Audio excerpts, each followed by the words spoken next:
একটা বড় বাসনে নিয়ে নিয়েছি 1.5 কাপ আটা আর 2.5 কাপ ময়দা। আপনারা চাইলে শুধু আটা বা শুধু ময়দা দিয়েও এই পরোটাটা বানাতে পারেন। এই পরোটাটা খেতে হয় অনবদ্য। স্বাদ মতো নুন, 3 চামচ চিনি দিয়েছি আমি, কারণ আমরা পরোটা একটু মিষ্টি খেতেই পছন্দ করি।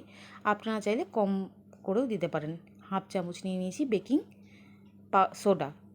এবার এটাকে শুকনো উপকরণগুলোকে একটু ভালো করে মেখে 1/2 কাপ মতো টক দই আমি এর মধ্যে দিয়ে দিয়েছি। দইতে জল থাকে, তাই দইটা দিয়ে ভালো করে মেখে তারপরেই জলের ব্যবহারটা করবেন।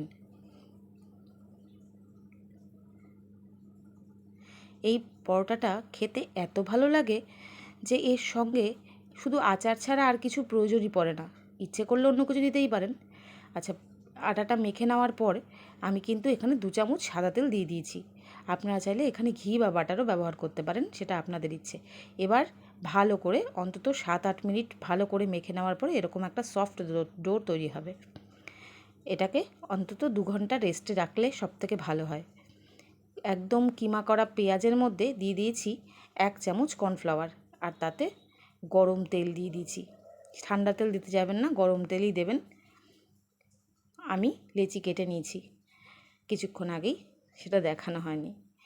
এবার ভালো করে পরোটাগুলো বেলে নেব। প্রথমে একটু শুকনো ময়দা বা আটা ছিটিয়ে ছিটিয়ে বেললেই ভালো হয়।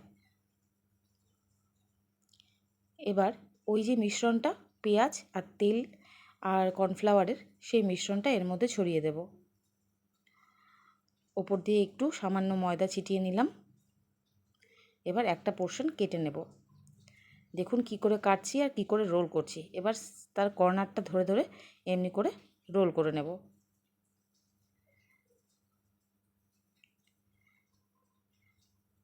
কোনো সাইড যেন বেরিয়ে না থাকে, এটা একটু লক্ষ্য রাখবেন। সেই সাইড দিয়ে তেল গড়িয়ে যাক, তাতে কোনো অসুবিধা নেই, কিন্তু পরোটার লেচিটা যেন ঠিকঠাক থাকে। এবার একটু শুকনো ময়দা ছিটিয়ে আমি এটা বেলে নেব।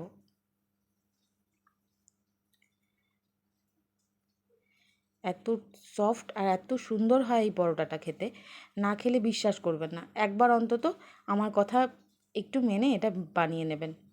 এইভাবেই বানাবেন, দেখবেন অসাধারণ হয় খেতে। একটা পোর্শন হয়ে গেলে পিঠ উল্টে দেবো পরোটার। এবার 1 চামচ তেল আমি দিয়ে দিয়েছি। সেই অল্প অল্প তেলে এই পরোটাগুলো সুন্দর করে ভেজে নেব। দেখুন সফট হয়েছে, ভীষণ সফট।